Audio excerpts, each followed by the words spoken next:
For decades, the triumvirate of the Florida Gators, the Florida State Seminoles, and the University of Miami Hurricanes have dominated the headlines, won a truckload of awards, and been perennial presences in the rankings.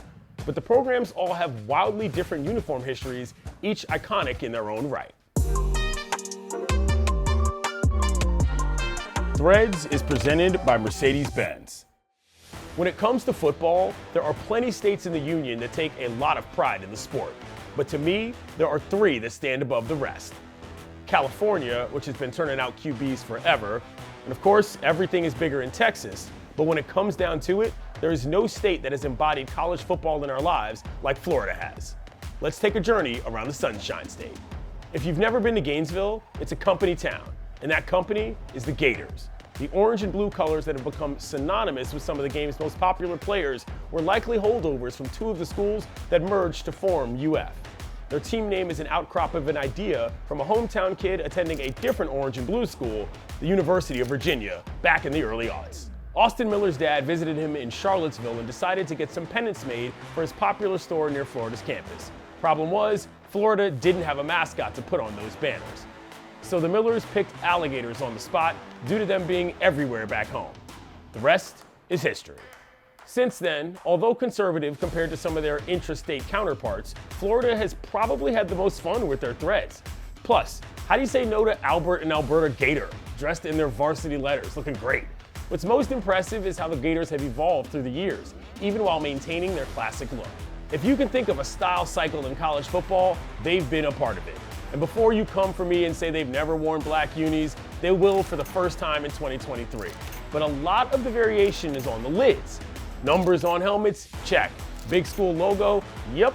Interlocking school letters? Definitely. Script with your mascot name? Certainly. Confederate flag on the dome? Regrettably, check for that too. Point is, they've been a part of a lot of trends without losing themselves in that. They still save their white helmets for special occasions, like a proper program. And in 2017, well, they dressed as actual alligators to commemorate the 25th anniversary of their field being named the Swamp. These were the result of an 18-month design process. That's more months than points than they scored, and these in a 19-17 L. The cleats were the best part about that look, by the way, would definitely wear. That went over like a lead balloon, but in my head, the images of Steve Spurrier running around during his Heisman campaign as a player, Emmitt Smith in the all-orange kits, and Tim Tebow going off in the all-blues are burned into our brains. Heck, even when Spurrier came back as a coach, his visored out, meet me on the golf course look was the stuff of legend. For my money, their classic 1-2-3, as in 1, 2, 3 different colors between helmet, jersey, and pants, is as good as it gets in the sport. In my mind, the Noles and the Canes are forever linked. If you were a kid in the 90s like me, you can close your eyes and you can easily envision the garnet and gold versus the green and orange playing in an electric game with Brent Musburger or Keith Jackson on the call. This could be for a national championship. It's up. Gets it to the right. Between the two of them, 8 national titles and 92 bowl games. The quality of the rivalry speaks for itself. What Miami has done with their color palette overall is remarkable. In no world does one get up in the morning and say, you know what, this green and orange looks great on me today. Nobody in the pros wears it. The Dolphins' aqua is more blue than green. But coincidentally, Florida A&M University, the historically black school down the road from their rivals in Tallahassee, they rep green and orange too. Yet when you pair that loud combo with a wealth of talent, an exciting brand of play, and star power, you've got something that even an anthropomorphic marsh bird called Sebastian the Ibis can make look decent. The game plan hasn't changed much for the Canes over the years. The two-tone U logo has remained a constant, a way to distinguish them from every single other U of M school out there. The 305 boys didn't really get that far out over their water skis until the 2010s, when they moved away from their signature white helmets and branched out into all sorts of goofy looks that have led them to now mainlining black as a color for reasons I will never understand.